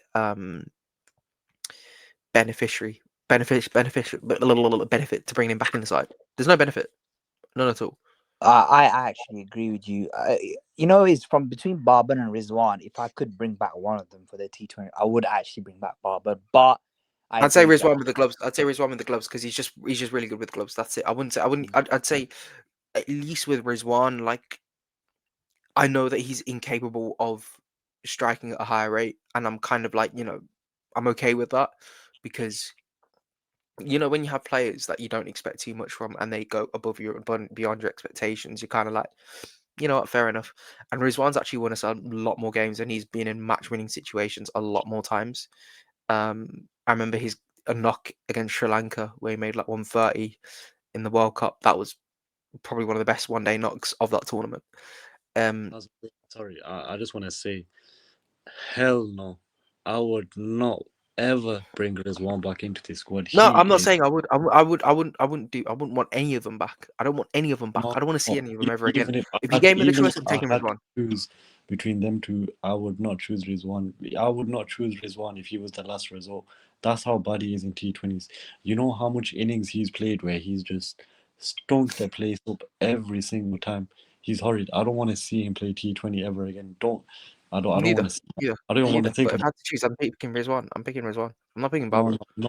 absolutely no chance. There's no chance in hell. I'm taking. I don't think Bobber should be in the squad either. But Rizwan does not. Nah, there's no way. I'm It's not like agreeing with Bobber. it's I'm sorry. like it's like having a choice of two blokes and hit your wife. No, no. There's but there's that's mad. But Bobber. Nah, there's no way. Rizwan he's torture to watch in this format. Torture.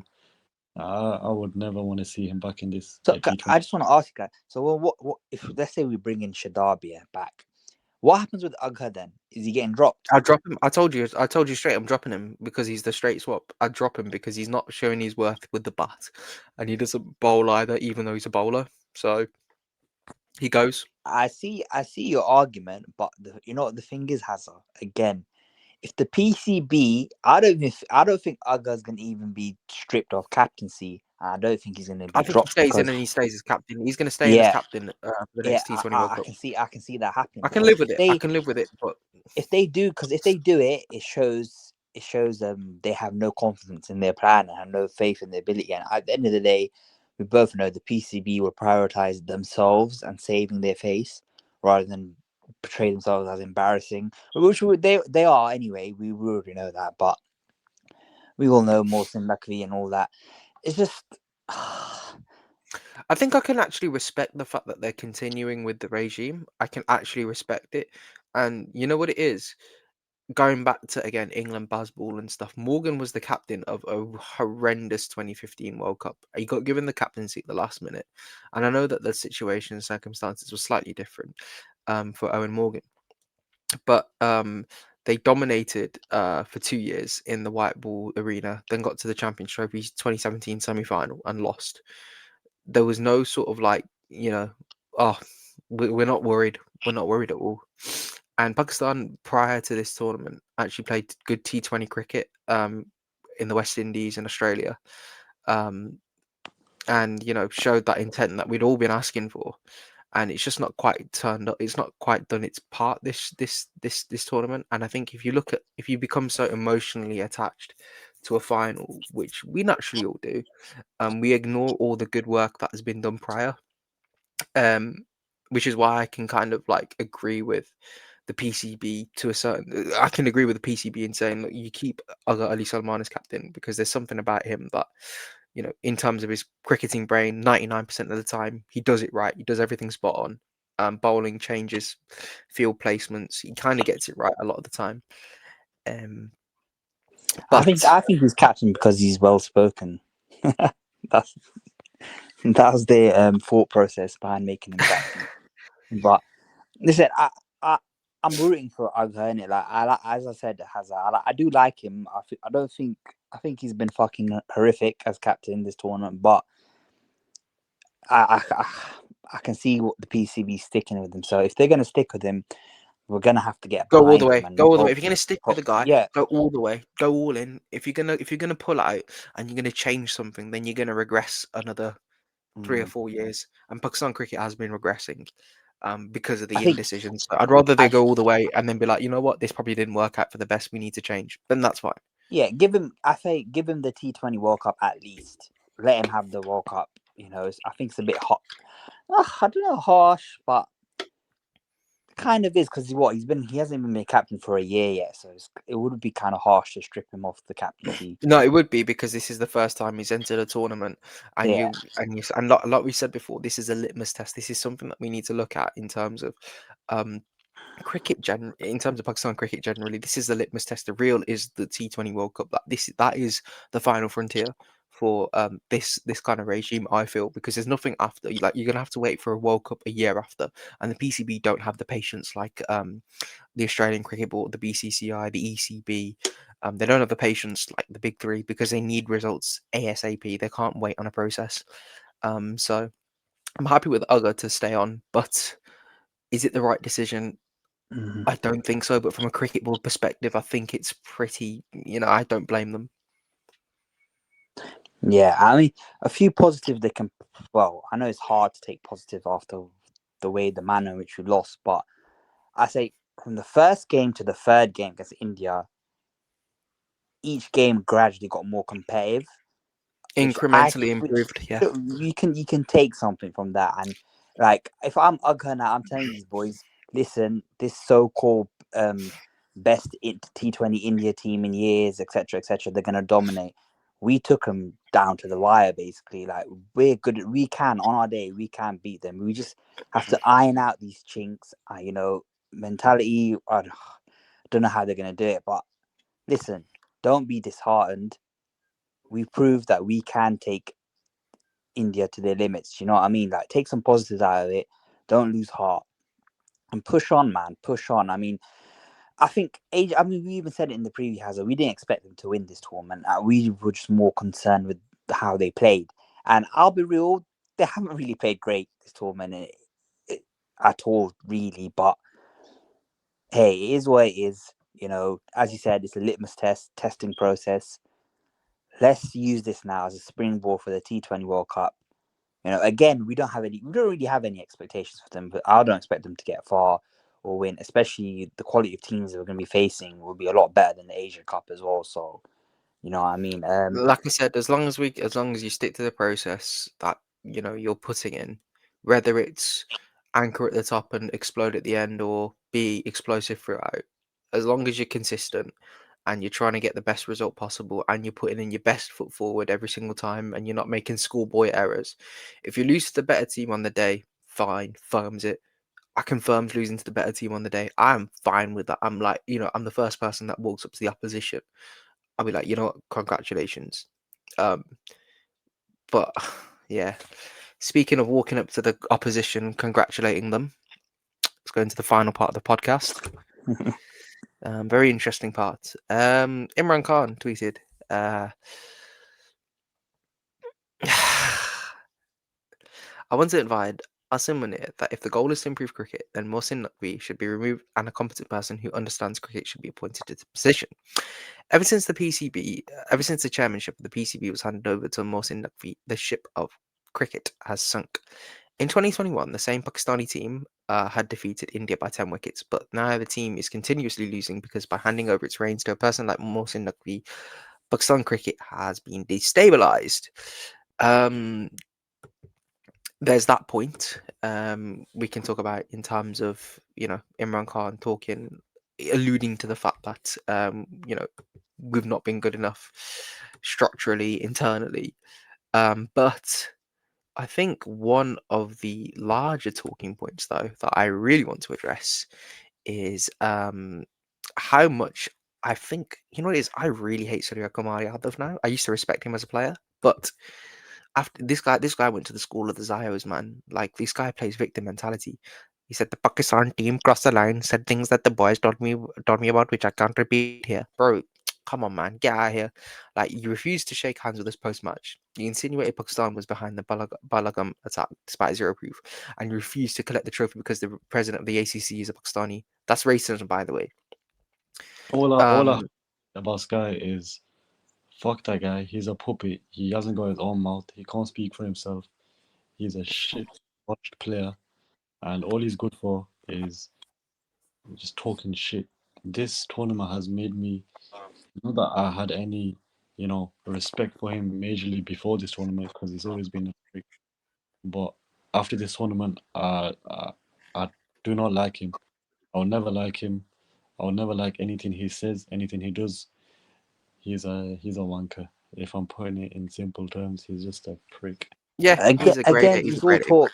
He's all talk because if you look at his performances, he's been absolutely dreadful this whole tournament. But he seems to be the one talking the most in the media, saying it's not a rivalry.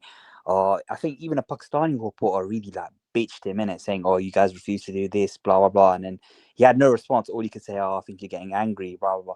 Just pathetic. I feel like the way India have conducted themselves, like fair enough, yeah. Cricketing wise, they're amazing. I give them the plaudits. I'm not gonna say they're like miles ahead of us, yeah. But in terms of sportsmanship and character, you guys are a bunch of bitches, man.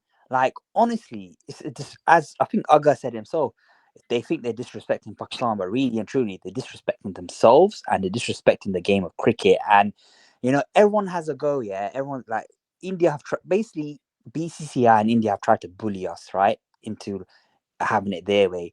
And one thing I will say about Nakvi, I'm not really a fan of him, but you know what? I gotta give him credit. He's got balls. Like he didn't once back down to India. You don't want the trophy. You want the fine. We won't give you the trophy. Fuck a minute. Do you know what I mean? And they're like doing the whole taking the piss with the trophy celebration, blah blah blah. Just pathetic, man. It's like, come on, get a grip. Are you lot children? And you got their prime minister fucking Modi tweeting shit like Operation Sindoor on the field, but it's horrible to see. I feel like it's put a stain on the whole Asia Cup in general. And to be honest with you, I'm not really interested in seeing Pakistan India playing in the Asia Cup again. To be honest, I think it's been ruined. The whole thing is just left a really bad taste in my mouth. And I know people are gonna mention, oh, Rauf did the plane celebration and blah blah. But it gets to a point where it's like, again, India will try and deflect the blame. Like, you set the precedent. You started the whole toxic and the tension shit by refusing to shake hands and pulling all these antics, saying, or making shit up, saying Pakistan players were saying this, blah, blah, blah. Fucking bullshit, man. Just liars using the same fucking brainwashing propaganda that Modi does. Like, I've really been put off, and it's sad. It's sad because before we had, Virat Kohli. That's like, as much as rivalries aside, I think Virat Kohli is a class gentleman, just a true testament to the game of cricket and the way he conducted himself, especially amongst Pakistan. And Pakistan cricketers love him. They have respect for him. And then a guy like Sky comes in, and it's like, man, I've just been really, really disgusted by the way India have acted. To be honest, and fuck them, innit?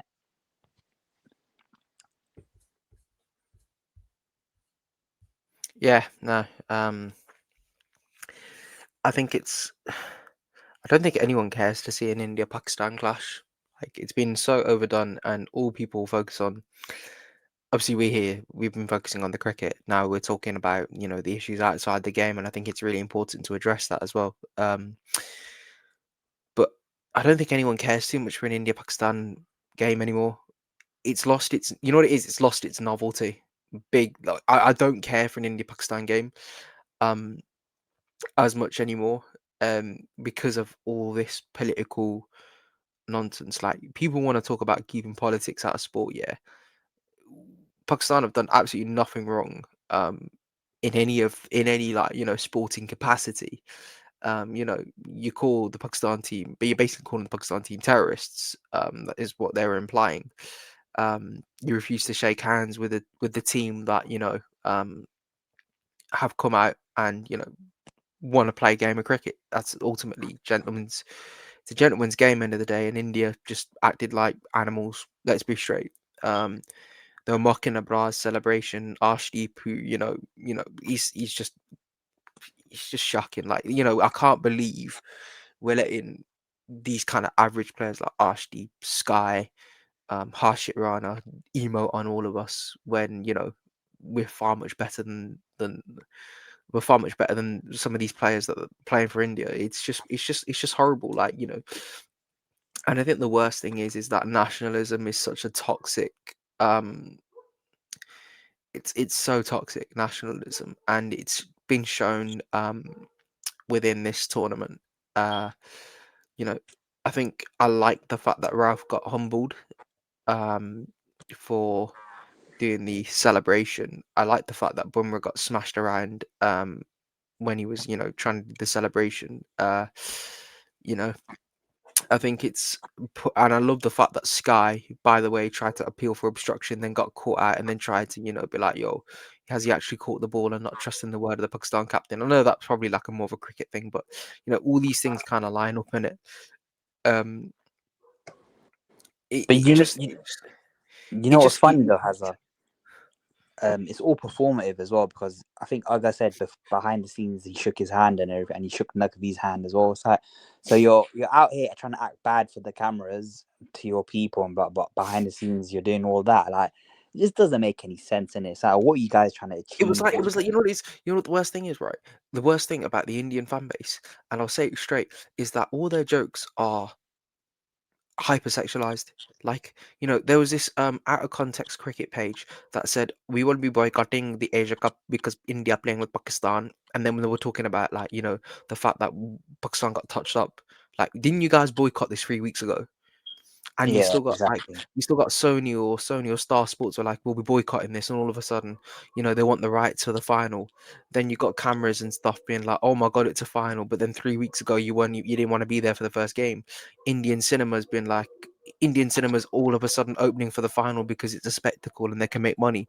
End of the day, these guys do not like, nationalism is such a cancer. It's such a cancer, and you know what it is. The Pakistani, like, we're just standing there, bro. We're literally just standing there. The Pahalgam attack, right? Whatever happened within that, um, it's something I need to educate myself on a little bit more. Fair enough, but when you start to bring outside politics into your cricket and you make that the driving point behind everything that you do, you then become, like Hase said, you become a puppet, you become a pawn in someone else's game. And Surya Kumar Yadav is the biggest pawn that you'll ever see. I guarantee you, someone like Virat Kohli would have. He's bigger than India himself. Virat Kohli. Kohli would have been like, you know what? I'm just shaking these guys' hands. I'd shake these guys' hands and just be going with it because like there's no way they can shut me down. You know what I mean? Like Surya Kumar Yadav, he's expendable. Like he could be dropped tomorrow and no one gives a shit because he's that bad. Like now he's washed. He's washed. He's terrible. Kohli, like he's kind of like he could have done what he wanted, and I kind of miss that now. Because I genuinely think Kohli would never have let this slide. I mean, I think that I saw today, Kohli's like literally moved away from India, hasn't he? He's moved to London. He wanted to get away from all the politics and bullshit in the country. But yeah, man, India. You know what? India have brought politics into sport, and they're trying to deflect the blame. They're trying to say, "Oh, I don't get it." Their players were complaining, saying, "Oh, Pakistan players were fired up and were like saying things, and the way they acted was immature." How can you say that after you refuse to shake hands when you started the whole shit? Again, they start it, and then when someone gives it back to them, they don't like it. It is what it is. And Jasprit Bumrah doing the celebration. Why are you mocking your own people dying, bro? You fucking twat. Do you know what I mean? But yeah, listen, it is what it is. I agree with you. I think Pakistan, India has lost its appeal. Seeing it 3 weeks in a row is taking the piss. That should never be happening. But for both Pakistan side and India side, it's just money in it. They just want money. Both boards want money, and yeah. But one thing I will say though, I think a bit of fire has been, maybe not in the right way, but a little bit of fire has been added to the matches now. Like I think the final was very competitive. Was one of the best Pakistan India games we've seen in a long time, to be honest with you. And yeah, bring on the 2026 World Cup, man. There's gonna be plenty more shenanigans going on, I'm sure, during that tournament. And in the build up, India will be trying a lot of shit. But you know what? One thing I will say to the PCB, as fucked as we are, we're the only board that's actually standing up to the BCCI, and I gotta give us credit for that. We're actually showing balls to stand up to these guys. We all know the ICC and BCCI are the same thing, basically. We're not gonna let you bully us. We're not gonna cave into your demands and the way you want things. You know what I mean? And it's about fucking time. I think more boards, the England Cricket Board needs to do it. Australian Cricket Board needs to do it. We're all sick and tired of India's antics and bullshit. And yeah, that's all I have to say. Fuck them. T20 World Cup. I'm joking. I was going to say something mad, but nah, it's not worth it.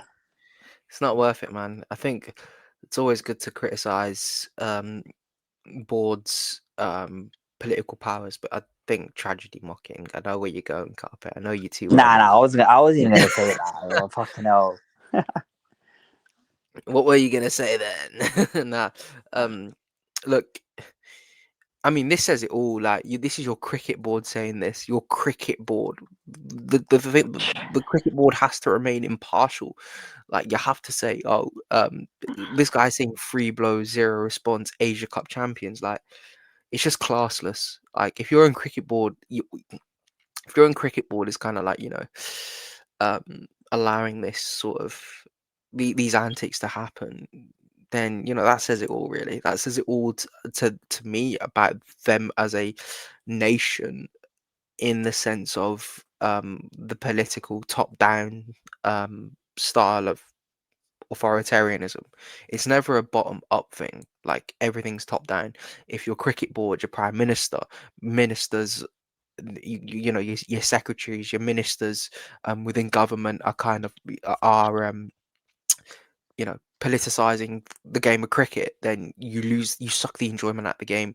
I really miss cricket when it just was never about that. Like, people, I want, like, genuinely, I want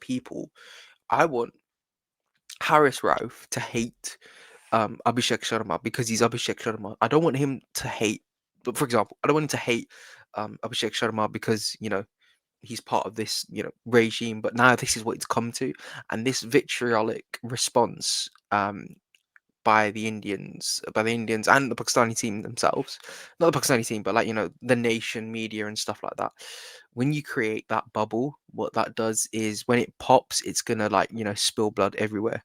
And all of this is not going to stop. Cricket could have been the one thing where you put everything on one side, you play as a sport, you come together. Like, even, bro, the Nazis were literally killing people, and the Englands and the Germans played on Christmas Day, bro.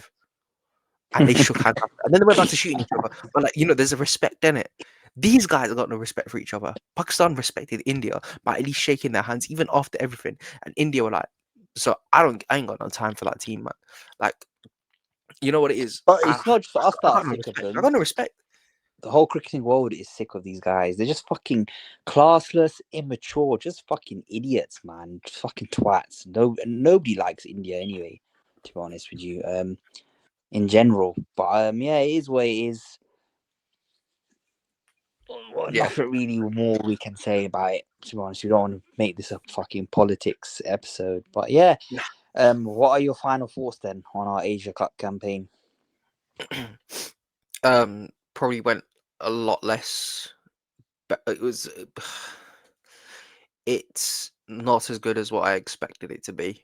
But relative to the other team's performances in other games, I think I can stomach it. The final was a bad loss, don't get me wrong, but it's not the be all end all. The be all end all will be the T20 World Cup for me.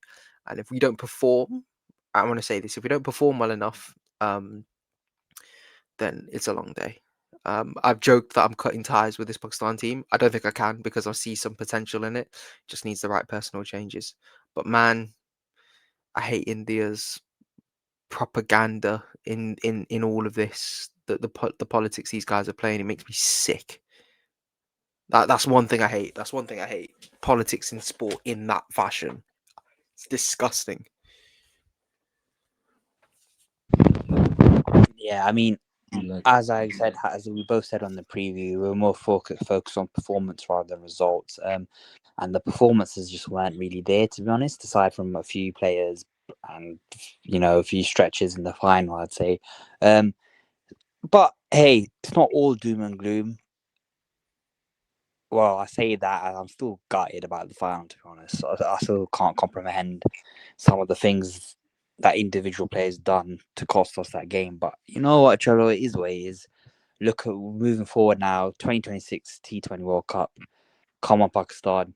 There's no expectations on these guys. Use that to your advantage, and just go for it, man. Just fucking go for it. And yeah, it'll be interesting to see once we preview the T20 World Cup whether we have a lot more confidence or not. But yeah, it is what it is, man. Is Hase still here? I'm still here. I'm just, for me, World Cup, that's the, I don't even know what to say. That's the final straw for me. If we show no improvement in that tournament, I'm done. Because then there's no way they're gonna change. They've got what, 6 months now till the T20 World Cup, even less. I don't know, maybe 5, 6 months. If they don't improve before then, going into that tournament, then it's just gonna be the same. We're gonna be sat here in 6, 7 months saying, "Oh, this guy, he didn't do this, or he didn't do that." It's funny, we probably will, but hey, Yeah, let's be positive, man. Let's be positive. it's hard to be after yesterday. Like you said, to be fair, we did reach the final, but let's be honest. Even with this team, like I know it's a new team, I expected us to make the final at least, but that's only because of how weak the other teams are. You know, Afghanistan, they're not the weakest, but they will never be a big threat in T20s like people assume they are. Like in ODIs, it's different because they have the players for ODIs. T20s, I'm not scared of Afghanistan. Bangladesh, they're worse than They us. I feel surprised me, sorry. to be fair. They Yeah, surprised sorry. me. I thought Sri Lanka would be a bigger threat than Bangladesh. Bangladesh had a good tournament. Yeah, but Bangladesh, just I feel bad for their fans. We complain about how shit we are, but they couldn't even chase 130 versus us to get into the final. So big up to all the Bengalis. Feel bad for them, but it Shout goes. out, Bobs. Yeah, sure, yeah. And then you've got Sri Lanka, who they up and down. They're probably a bit worse than us because they just are so inconsistent. So I expected They them to got make better the. batters than us. They got way better batters than us, though. They do, but they're very, very inconsistent. Like they're worse than us when it comes to consistency. So I expected us to make the final. And then obviously anything after that would have been a bonus. I would have liked to win it because we're gonna be 9 years now since we last won a trophy, which is depressing to think about. But let's hope 2026 is where the streak ends. And if it doesn't end there, then I'm done with this team because I can't take any more.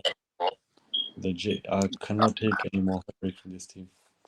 What one final note, yeah? Can I give a quick little message to our so-called legends and former cricketers? Yeah, instead of talking and slandering, how about you guys fucking become coaches and get involved? Like, look No, at don't your let, no, they can't be coaches, man. I'm not letting these guys be coaches, man. But All it's look gonna at be no, is, no, no. But look at the difference. Look at Yuvraj Singh. He's given India what Shubman Gill and Abhishek Sharma.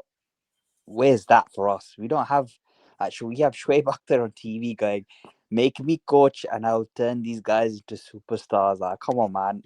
Fuck yeah. bruv, all we got is Wazim Akram gonna be talking about swing, bruv. He's gonna be like, you need to hold the ball on this side, and you can make the ball swing.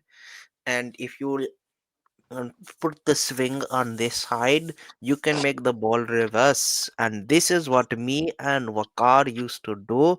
And we did this, and it was fantastic. Me, Wakar, Imran, we were banging in them like, shut up, man, get out of here, man. I can't be having these old timers in as They'll coaches, bro. probably make them. They'll probably teach them how to like do cocaine and shag gories. You know Bro, what I these mean? lines, yeah, long day, bro. But Nah, I can't have these old timers in as coaches, but that's a topic for another day.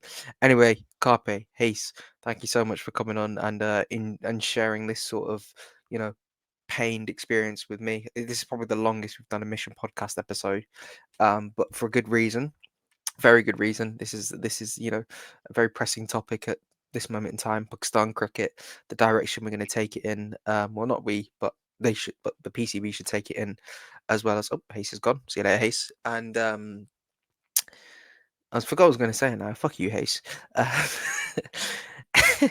And the direction. Well, I think India's behaviour throughout the entire tournament. Kind of that was also a really important point as well. Hayes is back, but he probably should have stayed gone. Anyway, guys, thank you for turning up. We're on the road to 300 subs. You can follow the TikTok. We made a player ratings video. Um, this is all Hayes and Carpe. I made the rants, and you can clearly tell which one has more quality because man, I've got like 70,000 less, 7,000 less views on that. Probably because it's my face. That's the problem. But anyway, guys, like, subscribe, get out Mission Podcast. Hopefully this is the video that takes us nuclear. If not, there's always another day, always another plane to fly, boys. See you later.